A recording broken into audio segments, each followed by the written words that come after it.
Herkese merhabalar. Yepyeni bir videoyla uzun bir aradan sonra tekrar karşınızdayım arkadaşlar.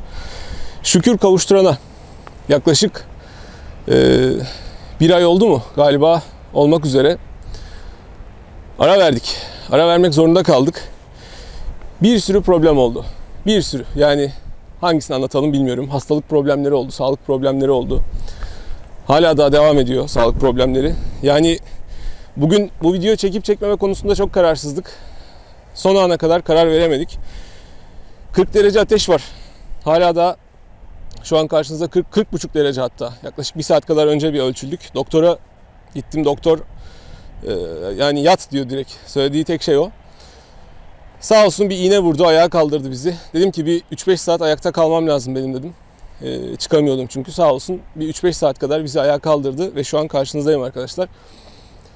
Yağmurlar, çamurlar, kara kış geldi zaten. Hiçbir yere çıkamadık. Videolar da kaldı peş peşe. Eve kapandık, hapsolduk. Bunalımlara girdim arkadaşlar ev ortamında. Yani biz işimize aşık bir adamız. İşimizi yapmayınca bütün moraller çöküyor, alt üst oluyor. Ama yine bugün karşınızdayız. Şahane video ile yine karşınızdayım. Bugünkü video benim için çok önemli, çok özel. Videonun konusu görmüş olduğunuz gibi arkamdaki yapı. Hatırlayanlar vardır muhakkak arkadaşlar. Ben bu videoyu çektim daha önce. Bundan yaklaşık Temmuz-Ağustos ayı gibi çektim ben bu videoyu. 3 gün ya da 4 gün kadar bu video yayında kaldı. Daha sonra videoyu yayından kaldırmak zorunda kaldım. Bazı teknik aksaklıklar diyelim, bir telif problemleri diyelim, bazı nedenler oldu. Detayları çok anlatmak istemiyorum. O yüzden bu video çok da beğenilmişti. Yaklaşık o 3-4 günlük süre içerisinde çok da güzel izleniyordu. Yayından kaldırdık maalesef. Fakat yine sizi mahrum bırakmıyorum. Geldim tekrar. Ne olursa olsun. Çok soğuk bir gün. Hastayım. Gerçekten ağır hastayım. Ama bu videoyu tekrar çekmek zorunda hissettim kendimi. Bugün öyle video ile karşınızdayım arkadaşlar. Evde yat olmuyor. Kendi kendime yattığım yerde kendimi kurdum. Derdime dert ekledim. Sağ olsun yakından takip edenler var. Hastalığımı gün gün soranlar var. Onlar kendilerini biliyorlar. Allah razı olsun hepsinden de. Yakın takipçiler, sevenler, gönül verenler, değer verenler. Hepsine buradan kucak dolusu sevgiler olsun. Allah eksikliklerini göstermesin. Amin. Evet arkadaşlar neredeyiz? Aydın Söke'deyiz. Neydi burası? Madenciler diye mevkiydi. Dağın tepesinde terk edilmiş bir ev. O 3-4 günlük süre içerisinde, videonun yayında kaldığı 3-4 günlük süre içerisinde izleyenler hakkını helal etsinler. Yani tekrar aynı videoyu çekiyor gibi olduk ama çok fazla izleyemeyen oldu. Evin ismi arkadaşlar, çok özür dilerim. Bu tarz aksaklıklar olacak biraz. Evin ismi Kanlı Gelin Konağı diye geçiyor arkadaşlar burası. Çok ilginç, çok enteresan bir şey var. Şimdi ben nerenin fotoğrafını çeksem, Instagram'a, Facebook'a falan atsam altına yüzlerce yazı yazılıyor. Ya işte burada benim dedem zamanında ot biçmiş, burada amcamın dükkanı vardı falan. Herkes bir anısını, bir bilgisini paylaşıyor. Burayı çekiyorum, atıyorum, paylaşıyorum. Bir şey bilen yok. Ha var da yani 100 kişi yazıyor diğerlerine. Buna 2 kişi anca yazıyor. İşte o evde şu olmuş, bu olmuş. Bu ev nedense enteresan bir şekilde kimsenin tam 4 dörtlük bilgisi yok. Söylenen şu. Evin içinde o tarihte arkadaşlar cinayet olmuş. Birileri öldürülmüş. Detayları zaten şimdi size aktaracağım. İlginç de bir cinayet olmuş. Ev kendi kendine yanıyor. Kendi kendine alev alıyor. Bu da en çok söylenenlerden bir tanesi. Tabi paranormal işler, gece gelen sesler, birçok şey var evle ilgili. Biz de şimdi onun için geldik. Bir evi gezelim. Evi size göstermek istiyorum tüm detaylarıyla. Çok da soğuk zaten. Burada çok fazla vakit kaybetmek istemiyorum. Oraya doğru geçelim. Daha bir kuytu olabilir. Şimdi zaten göreceksiniz. Yol mol yok. Şöyle ufak ufak bir geçelim eve doğru. Yol falan harabe. Çok kötü durumda. Geçebilecek miyiz bakalım. Otlar, çöpler. Bir sürü bir şeylerin arasından geçeceğiz. Şöyle ufak ufak eve doğru ilerleyelim. Bu arada burada en büyük sorumluluk sevgili kameraman kardeşim Mehmet'e düşecek. Çünkü elinde koca bir kamera var ve geçecek olduğu yerler göreceksiniz. Çok kötü, çok berbat durumda. İnşallah o kamerayla kendini yerlere düşürmeden şuralardan sağlıklı bir şekilde geçeceğiz.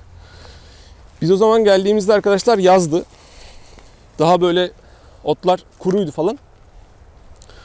Otlar artık tabii yağmuru çamuru da yedi günlerdir. Birazcık canlanmış. Yani kapalı diye bahsettiğimiz o yollar daha da kapanmış. Otların içinden de acayip sesler geliyor. Bir şey geziyor.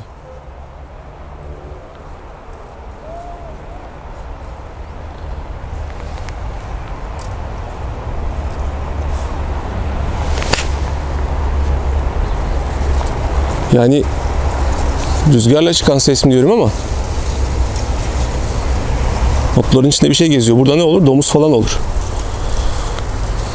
Bize zarar verecek bir şey olmasın da. Şöyle ufaktan geçelim bakalım. Evet. Çok fazla üzerimize, başımıza takılacak, yırtacak şey mevcut. Şöyle daracık patika var. En son geldiğimiz zamana göre Mehmet birazcık daha açılmış bak buralar. Bu otlardan hiç yürüyemiyorduk o zaman.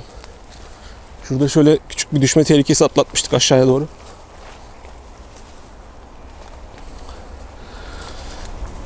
Abi birazdan görecek olduğunuz ev yaklaşık belki 100 yıldır falan atılı. Oturan, yerleşen hiç kimsesi yok. Ev zaten yıkılmaya yüz tutmuş. Çok gizemli. Kimseler gelip yanaşmıyor, sahip çıkmıyor. Kimin diye sordum. Bu ev zamanında kimlerinmiş, kimler oturmuş. Biri başka bir şey söylüyor, biri başka bir şey söylüyor. Burası çok eski bir Rum mahallesi. Söke'nin Kemalpaşa Mahallesi diye geçiyor. Çok eski, çok köklü bir mahalle burası ama halk da aslında çok eski. Yani bu o günlere de hakim olması lazım. Acayip acayip çukurlar var. Ya yılan yuvası gibi böyle ya da domuz falan eşelemiş. Bilmiyorum. Evet. Ev birazcık ortaya çıkmaya başladı. Şöyle şuradan bir görüntü alalım. Bakın evin iyice yakınlarına kadar geldik. Birazdan içine gireceğiz zaten. İçeride böyle ahşap bir duvar görünüyor. Tabii duvarın üstünde artık sıvası falan kalmamış. Duvarlarda bir karartı var. İçeride de karartı. Muhtemelen hep o bahsedilen yangınlardan dolayı. Ya kendi kendine yanıyor diyorlar ama artık kendi mi yandı, biri mi yaktı bilmiyoruz. İçeriye girince daha böyle bir detay bulmaya çalışırız. Burada evin yan tarafında bir çukur açılmış abi. Neymiş? Bunu birileri kazmış bilerek. Yani evin dış cephesinde böyle bir oyuk olması, duvarın delinmesi çok normal değil. Yani kendi kendine ev göçük gibi görünmüyor. Buradan birileri kazmış. Artık burayı bilerek bilinçli bir şekilde niye kazmışlar bilmiyorum. Abi eski bir yapı. Rum mahallesi. Bu tarz mahallelerde hazine, define çok koşturan olur zaten. Öyle bir şey düşünülmüş olabilir. Şöyle geçelim evin ön tarafına doğru bakalım, dolaşalım. En çok korktuğum şey evin içinde hiçbir yapı kalmamış. 4 tane duvar kalmış. Şöyle bir yana doğru bu ev yatsa, göçse altındayız abi. Beni en çok endişelendiren kısmı bu. Ev cezaevi gibi abi. Şöyle bir aşağıdan yukarıya şöyle duvar gösterir misin Mehmetciğim şöyle? Komple yukarıya çıkan bir duvar. Cezaevi gibi bir ev. Dışarıya komple kapalı. Yani ne dışarıdan içeriye ne içeriden dışarıya hiçbir şeyin girmesini çıkmasını pek istememişler galiba bu evde. İlginçlikler zaten orada başlıyor. Ev dağın tepesinde. Şu an bile dağın tepesinde. Artık o yıllarda bu ev yani inanılmaz ıssız bir yerdeymiş. Öyle bir noktadaymış bu ev. Niye böyle bir yere yapılmış bilmiyorum. Evin zaten duvarlarını şimdi size göstereceğim. Evin duvarları adeta bir kale duvarı gibi. Yani belki o günlerde artık bir askeri maksatla yapılmış bir ev olabilir. Sonradan daha böyle kullanılası, oturulası bir şeye dönüştürülmüş olabilir. Şimdi bakalım en büyük handikapımız buradan nasıl geçeceğiz? Bir yerlere yuvarlanmadan. Evet. Her tarafı sarmaşıklar dolamış çünkü. Hadi ben bir şekilde geçiyorum da. Sevgili kardeşim Mehmetciğim sen nasıl yapacaksın bakalım. Tutun abi bir yerlere, kendini koru.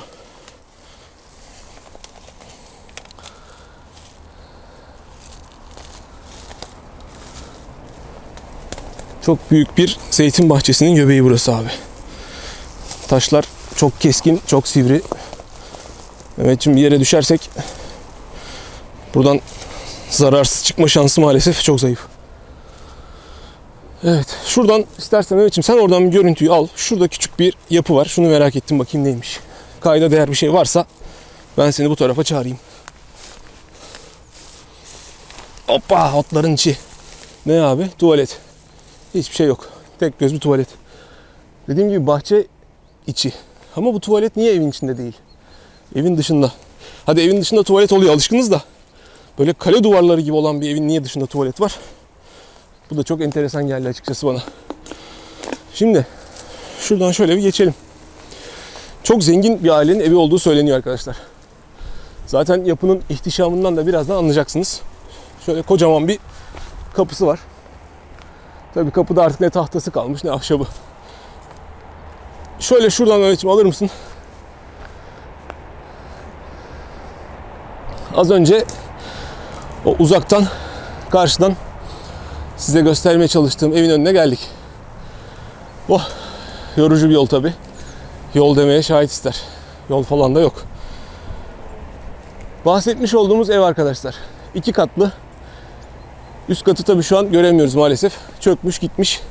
Fakat anladığım kadarıyla alt katında 3 tane odası olan, muhtemelen üst katında da 3 tane odası bulunan, o zamanın böyle çok gösterişli eviymiş değil mi? O zamanki evleri birçok yerde ben görüyorum. Tek katlı böyle dam gibi, ahır gibi evler oluyor. O zamanlar buraya şato gibi abi bunu dikmişler. Evin sahibi arkadaşlar, söylenen hikaye şu. Karısını, çocuğunu ve hizmetçisini bu evde öldürmüş ve eve gömmüş. Buraya gömmüş bunları. Günlerce, aylarca ortaya çıkmamışlar tabii ölenler. Daha sonra artık eş, dost, akraba telaşlanıyor, endişeleniyor. Ya bu insanlar nerededir diye. Gelip buraya artık bakıyorlar, arıyorlar bu aileyi, bir sorguluyorlar, yokluyorlar hani ne oluyor diye. Ve buraya geldiklerinde işi çözüyorlar. Burada cinayet olmuş. O insanlar buraya gömülmüş. Ve o adamı da burada asıyorlar. O adamı da burada öldürüyorlar. Bu bahçe içine. Onu da asıyorlar, burada öldürüyorlar. Evin ismi Kanlı Gelin Konağı diye oradan geliyor. Bununla ilgili çok sordum, çok soruşturdum. Doğru diyen var. Hayır, doğru değil diyen de var. Ama evde gece olan biten hani o sesler, paranormal işleri, ondan sonra evin kendi kendine yandığı kısmını, bunu okeyleyen, doğrudur diyen çok fazla. Dedikten sonra, evin şöyle hikayesini birazcık bahsettikten sonra şöyle ufakça bir evin içine doğru bakmak istiyorum. En çok endişe ettiğim konu abi ev resmen rüzgarda bile sallanıyor yani. Çünkü artık bu yan duvarları ayakta tutan hiçbir şey kalmamış. Şöyle Bismillahirrahmanirrahim. Ve geldik evin içine. Abi ev gerçekten perperişan durumda. Her taraf çökmüş, her taraf göçmüş yani. Ve en çok dikkatimi çeken de yanık izleri arkadaşlar. Ama enteresan, bölgesel yanıklar. Bak, abi kasa yanık, ahşap kasa yanık. Fakat işte duvar bembeyaz. Duvarda hani buranın isi buraya gelmez mi? Gelir. Ne bileyim, içindeki malzemeler yanmamış, dışı yanmış. Bu yanık konusu zaten benim en çok ilgimi çeken bu kendi kendine yanıyor hadisesiydi. Onunla ilgili hani soru işaretleri yok mu? Bolca var. Bolca. Nereye baksam şöyle küçük bölge bölge yanıklar görüyorum. Niye bölgesel yansın ki? Adamın biri gelip çakmak mı tutsun buraya yani? O da çok mantıklı gelmiyor bana. Evde şöyle şuradan dikkat ederseniz merdiven izi var bakın arkadaşlar. Burada üst kata çıkan merdiven varmış burada belli ki. Üst katın odaları da artık tepemizdeydi. Pencerelerden de öyle anlıyoruz. Tabii şu an haliyle yok. Onun dışında dikkatimi çekenlerden bir tanesi. Burada profesyonel abi bir kazı çalışması da yapılmış. Gelmişler buraya defineciler. Burayı, sadece burayı kazmışlar zaten. Muhtemelen ellerinde biliyorsunuz dedektörlerle, makinelerle geliyorlar böyle yerlere. Burayı gayet iyi bir eşelemişler. Çünkü niye burayı eşelemişler? Burası merdiven altı. Evin atıl kullanılmayan bölümü. Muhtemelen biri bir şey saklasa merdivenin altına saklar diye düşünülmüş tür diye tahmin ediyorum. Şurada abi az önce dışarıdan hani baktığımızda altı kazılmış, oyulmuş bir oda vardı hatırlarsanız. Burası o odanın altı. Burası ne abi? Burası banyo, tuvalet gibi bir şey burası. Çok tehlikeli. Şu yukarıdaki taşları bir göstermeleri rica edeceğim Mehmetciğim. Bunlar her an çünkü aşağı inmeye, tepemize düşmeye çok meyilli. Belki 100-200 kilo var o taşlar düşerse. Su borusu sistemi var köşede. Muhtemelen bunun üst katı da bir banyo, tuvalet gibi bir şeydi. Alt katı da tabii haliyle tesisatı aynı yerden geçirmişler. Burası banyosu, tuvaleti gibi bir şey. Hatta şurada bir taş var. Böyle bir lavabo gibi artık o dönemin bir şeysi olabilir. Fakat niye burada bir pencere var onu da anlamış değilim. Yani banyo birazcık namahremdir yani mahrem bölgedir. Buraya pencereyi de koymuşlar. Havalandırma gibi bir şey olabilir belki. O da zaten şöyle bir kubbeli penceresi var. Artık o dönemin hani bir mimari dokunuşları da varmış burada. Öyle zınk diye pencere çakmamışlar buraya. Buradan abi ufaktan çıkayım. Şu taşlar kafama inmeden, devrilmeden. Görmüş olduğumuz artık yerdeki malzemeler nedir? Tepeden abi göçen şeyler. Tavan, çatı indikçe hepsi yere serilmiş. Fakat çok ilginç bir şey var. İlgimi çeken bir şey var burada. Bu evin drone görüntülerinden de hani baktığımızda kenarında, kıyısında, böyle tepesinde tuğlaların, kiremitlerin olduğunu görüyoruz çatısında. Fakat çatı inmiş, bu kiremitler nereye inmiş? Yani şu an yerde kiremit yok. Evin çatısı indiğinde bu kiremitlerin hepsinin buraya oturması gerekmez mi? Doğal olarak gerekir. O yok. Buradan da hani şu sonuç çıkıyor birazcık. Belki ev böyle harap olmadan, tahrip olmadan önce birileri geldi ya çaldı ya da evin kendi sahipleri aldılar, başka bir yerde değerlendirdiler. O da çok ilginç bir durum. Ya buraya çok fazla böyle hani o balici, şarapçı tayfa vardır ya, böyle yerlere gelirler. Onların çok gelebilecek olduğu bir konumda değil burası. Çok saçma sapan bir yerde, biz arabayla bile çıkarken buraya bin bir türlü dert çektik zaten. Buraya öyle kolay kolay çıkabileceği bir yer değil bu insanların da. O yüzden böyle bir tahribat görmesi söz konusu değil. Ev artık kendi halinde. Yağmurla, çamurla olanlar olmuş, kalanlar kalmış. Şu an bulunduğumuz yer evin ilk girişi, holü, salonu. O hikayede anlatılan konu da burada geçmiş arkadaşlar. Tam bahsi burada geçiyor.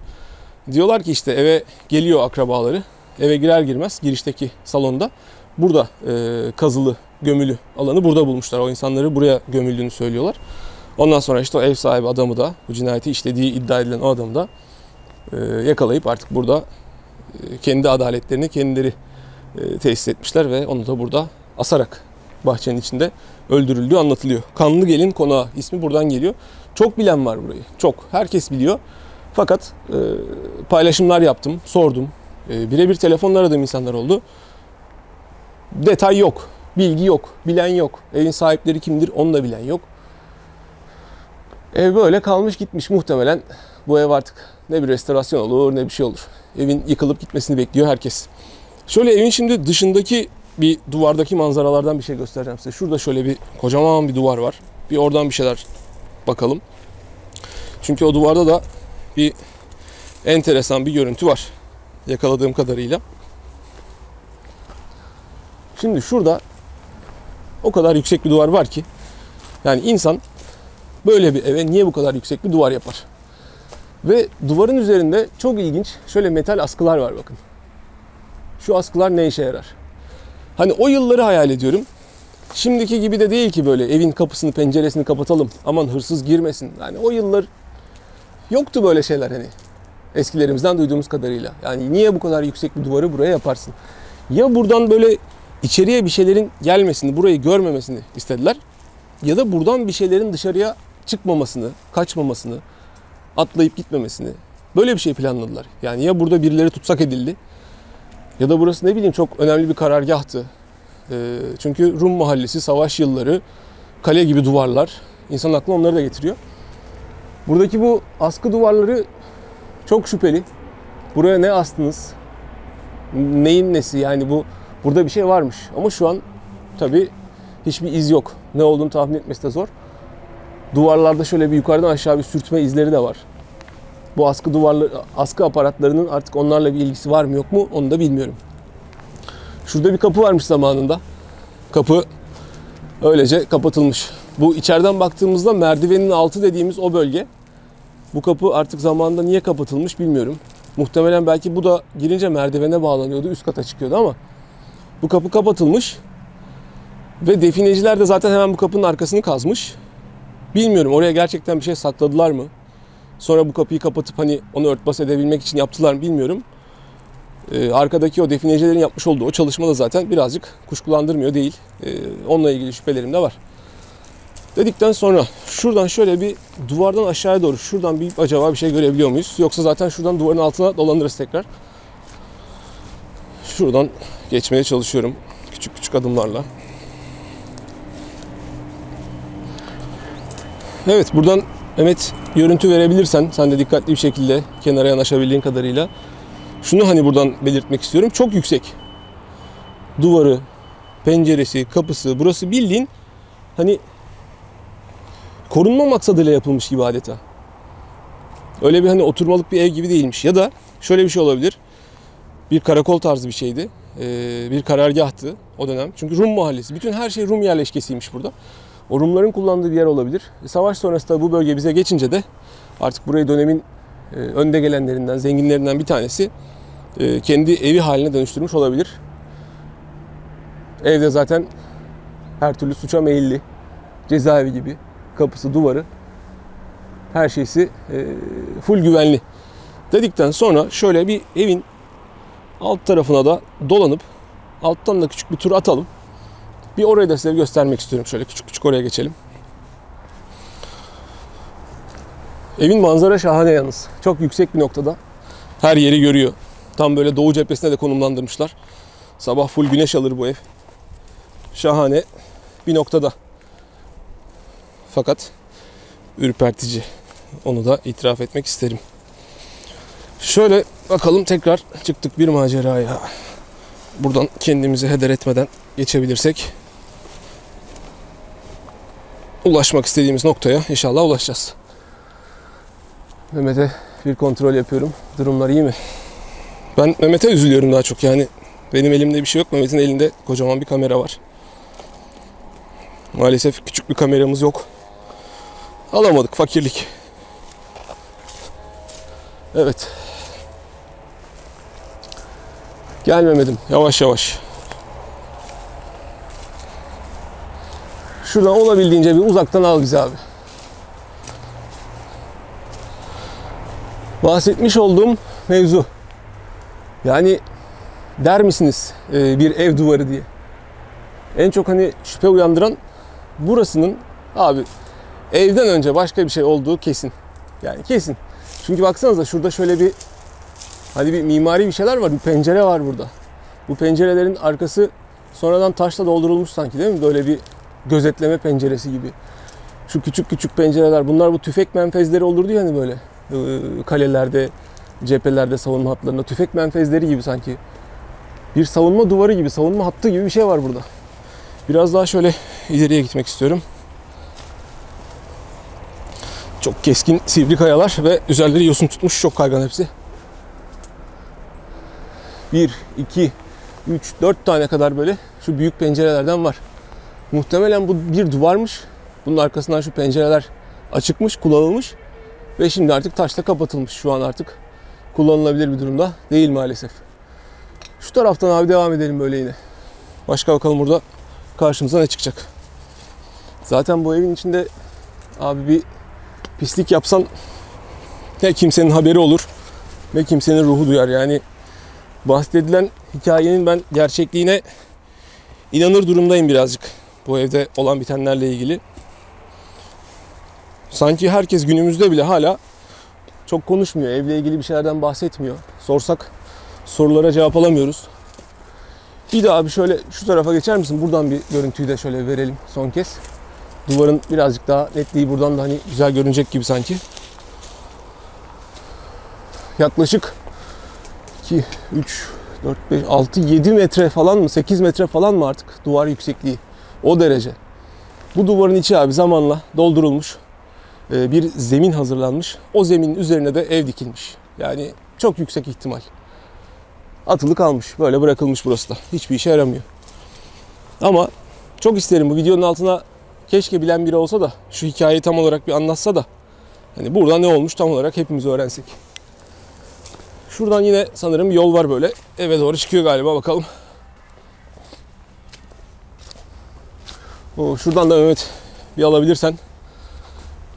Evin şu böyle hani bir gizemli görüntüsünü veren görüntülerden, açılardan bir tanesi gibi geldi bana. Buradan da onu vermek isterim.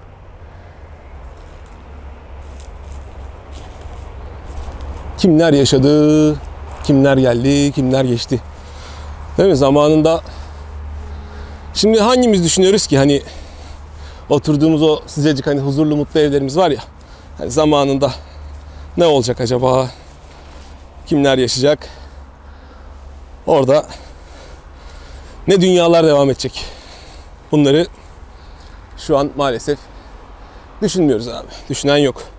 Ancak biz içinde bulunduğumuz günü yaşamaya çalışıyoruz. Mecbur.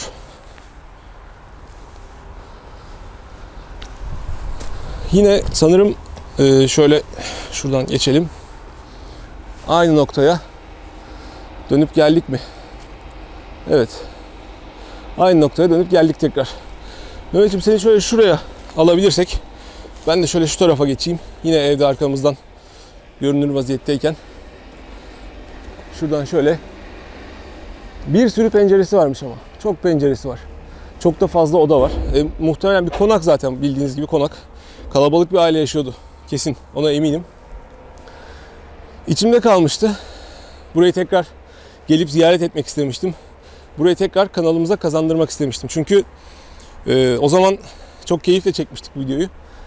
Çok da güzel video olduğuna inanmıştım. Öyle de olmuştu. İzlendi. Çok hızlı izlendi. Fakat o videoyu yayından kaldırdık o zaman. Nasip bugüneymiş. İnşallah keyifle izlemişsinizdir. İnşallah arada derede hani böyle bir videosuz bırakmamak için, sizlere bir şey izletebilmek için bu engellerin arasında, bu problemlerin arasında kendi açımdan bunu sizlere izletmeye çalıştım. Bazıları da diyor ki ya hani geziyorsun, tozuyorsun, bunu da. Ne amaç nedir yani, neyin nesidir? Abi biz seviyoruz. Başta işimizi seviyoruz. Böyle yerleri gezmeyi seviyoruz. O zamanki yaşanmışlıkları almayı, sevenlere de bunu aktarmayı seviyoruz. Seven izlesin, ilgilenen izlesin, isteyen izlemesin. Yani seven oturup izler abi, mazereti olmaz. Yok vaktim yoktu, işim çoktu falan. Onlar pek mazeret değil. Biz onlara hizmet ediyoruz. Geri kalanı çok önemli değil. Ne diyelim? Artık bir videonun daha sonuna geldik. İzlediğiniz için çok teşekkür ederiz. Bizi yalnız bırakmayın. Özellikle beni yalnız bırakmayın. Buradan bunu üstüne basa basa söylüyorum. Sakın yalnız bırakmayın. Destekleriniz olmadan hiçbir şey olmuyor arkadaşlar. O motivasyon bizi ayağa kaldırıyor. Şu an hiçbir güç, hiçbir para, hiçbir hiçbir değer beni buraya getiremez başka bir türlü. Ben yine şimdi gidiyorum yatağımın içine, ilaçlarımın içine. Sadece bugün bu işi yapmak için kalktım, geldim buraya. Sizi çok seviyorum. Yine çok güzel videolarla karşınızda olmaya devam edeceğim. Allah'a emanet. Kendinize çok iyi bakın. Hoşça kalın.